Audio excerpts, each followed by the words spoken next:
Hi, this is Seth with vMix, and welcome to this vMix overview tutorial video. In this video, we will go over some of the features of vMix, including inputs, titles, transitions, recording, and live streaming. This basic overview should have you up to speed in how to use vMix in no time. vMix is a live video mixing software that allows you to mix and manipulate a wide variety of audio and video sources similar to a traditional switcher you'd see in a broadcast studio. As those sources are mixed, vMix has the ability to live stream that video to the internet, record for archiving, as well as provide a video feed that can be distributed for viewing in live settings like houses of worship, TV studios, sporting events, schools, video gaming events, and more. Here we have a Windows 10 desktop computer with a fresh version of the vMix software. Once you install the vMix software, you'll see a vMix icon appear on your desktop. Let's go ahead and double-click the icon to start up vMix.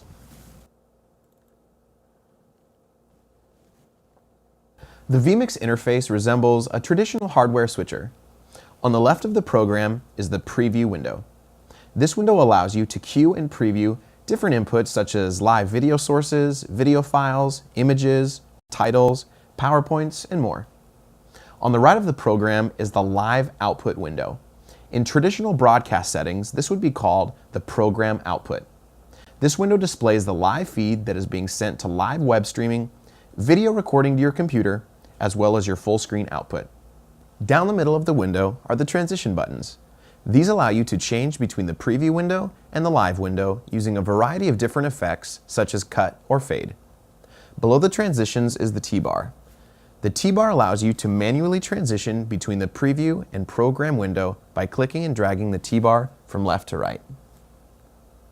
Also down the middle of the screen is the master audio level. This is the master volume level for the live output of vMix. Along the bottom of the screen are your inputs. This is where you can add, manage, and organize all of your different input audio and video sources. Let's go ahead and add a couple of different input sources to vMix. For this demonstration, I'm using an AJA capture card called the Kona 4. One of the many great features of vMix is that it supports a wide variety of third-party capture devices, including internal video capture cards, external Thunderbolt devices, USB capture devices, digital audio cards, and more. For a full list of compatible third-party hardware, go to the vMix website at vmixhd.com. Let's go ahead and add a live camera to our vMix session. To add an input to vMix, click on the Add Input button in the bottom left-hand corner of vMix. This brings up a new window that shows all the different types of inputs that vMix can bring into the program. You can see video, cameras, instant replay, photos, audio, and more. This is the main window used to add inputs into vMix. For this part of the tutorial, we're going to bring in a live video camera, so let's click on the Camera tab on the left. Here we can see a couple drop-down menus. First, let's click on the Camera drop-down. This will show us a list of all available video inputs coming into our computer. Here we can see 4 channels on our Kona capture card. The camera that we want to select is on input number 2, so I'm going to go ahead and select input 2. Below the camera is the input connection type. We have an SDI capture card, so I'm going to have SDI selected. Below the input, we have the resolution. Our resolution is 1920 by 1080. Below the resolution is our frame rate. The frame rate of our camera is 59.94p. The resolution and the frame rate might change depending on your camera, so select the appropriate settings for your input. To finish adding the input, click the OK button. Now we can see that our video is coming into vMix. Over here we have a secondary monitor that is connected to our video card. This secondary monitor is displaying whatever is in the live preview window. This is a great way to see what the video source is of our live program. We can see that our full screen is on because the full screen button at the top of the window is green. If we click that full screen button, you can see that our full screen turns off and we can see our Windows desktop. And if we press it again, our live preview output now shows on this monitor. Let's add a second camera. I'm going to click Input again, Camera, and this time I'm going to select input number 1 and hit OK. Now we can see we have a second camera in our vMix session. Now let's add a video file.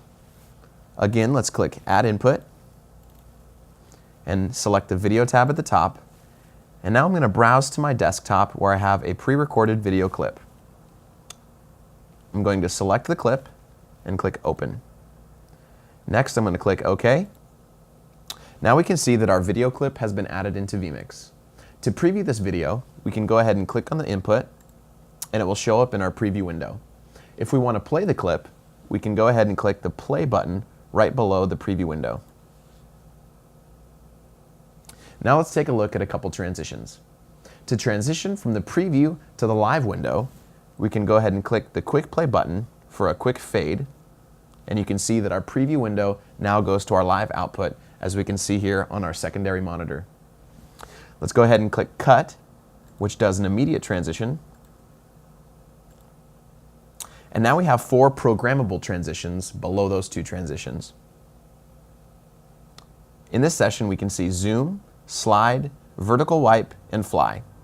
Let's go ahead and click Zoom. Slide, Vertical Wipe, or Fly. To change these transitions, simply click the drop-down menu on any of these 4 transitions and select the desired effect. The duration of these effects can also be changed by clicking the drop-down menu and entering a time in milliseconds at the very bottom of the menu. Let's go ahead and change this zoom effect to 1000 milliseconds or 1 second. Now when we click the zoom button, the zoom takes 1 second to complete. Below the transition buttons is the fade to black button. Here on our secondary monitor is our live video output. If we click on the fade to black button, it fades our live output to black. Now you can see that we can still see our live output here in our vMix screen, but on our output you can see that it's gone black. If we click it again, it will bring the video back. Below the fade to black button is the T-bar.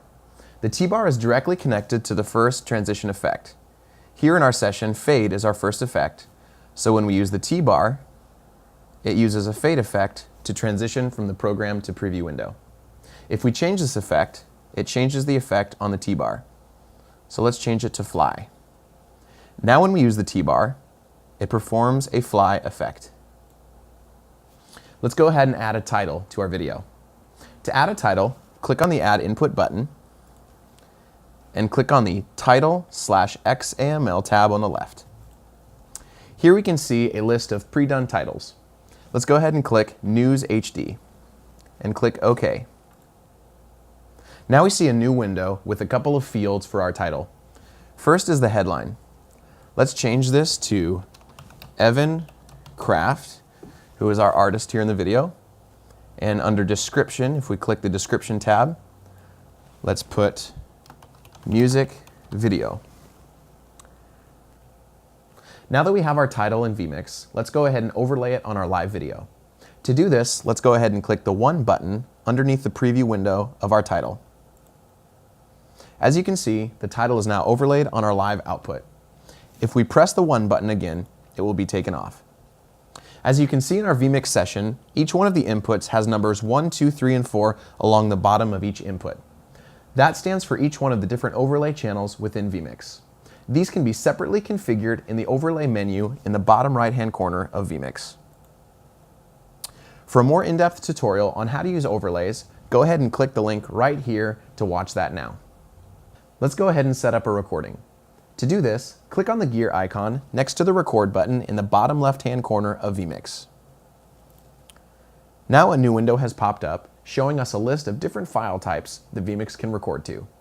For this demonstration, let's record to an MP4 file. So we have MP4 selected here on the left.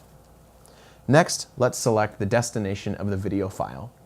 To do this, click on Browse, and let's go ahead and save to the desktop and change the file name to music video. Next, let's select the resolution of our video recording. I'm going to change this to 1280 by 720. Next is our frame rate, which I'm going to change to 29.97p, and then our bit rate. The bit rate of a recording is directly tied to a file's size and quality. For this recording, I'm going to select 4 megabits a second. All of these recording settings can be changed based on what kind of quality and size you would like your video to be. Down the bottom of the screen, you can also choose to save the record file at different intervals. Go ahead and click OK to finish. Now we're ready to start recording. To start recording, press the record button. Now it turns red, indicating that vMix is currently recording. We can also see at the top of the window a record icon right next to the full screen button.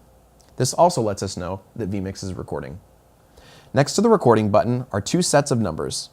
The first set of numbers is the duration of the recording.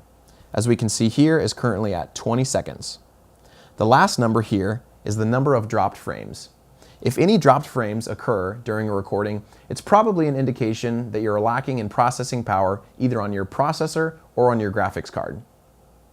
To stop recording, go ahead and press the record button again, and a window will pop up verifying that you want to stop recording. Let's go ahead and click yes. That's a simple way to record anything that's coming to your live window. Let's finish up this overview by taking a look at live streaming. To configure your live streaming, click on the gear icon next to the stream button along the bottom of vMix. A new window will open up showing the overview of your live streaming settings. To be able to live stream to the internet, you will need a live streaming service provider. There's a list of live streaming service providers underneath the Destination tab. You can also use your own third-party streaming provider as well. So, when you set up your streaming session, you'll need two things. You'll need your URL and your stream name. If you're using one of our streaming providers, you can click them on this drop-down menu. So let's go ahead and select Cloud Media Group. And I have a username and password that I can log in with. And I can select any of these channels that are unique to my service provider. If you're using a streaming provider that doesn't show up in the destination dropdown, you can go ahead and select Custom RTMP Server. Whatever streaming service you're using should provide you with an RTMP URL as well as a stream key. This is where you're going to input that information. Next, you can configure your input size and frame rate of your streaming by clicking the gear icon here. If you want to stream to a different resolution or frame rate, you can change that in this window. Let's go ahead and click OK. Under the quality dropdown is a list of generic quality templates for streaming. For this demonstration, we're going to stay on the default quality. If you want to make any changes to any advanced settings of your streaming quality, you can click the gear icon and make any changes in this window.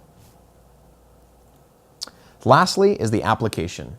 vMix can use two different applications for streaming. The first application is FFmpeg, and the second is FMLE, which stands for Flash Media Live Encoder. For this session, we're going to use FFmpeg. To start streaming, click on the Start button either here in this window, or you can hit Save and Close, and hit the Stream button at the bottom of the vMix window.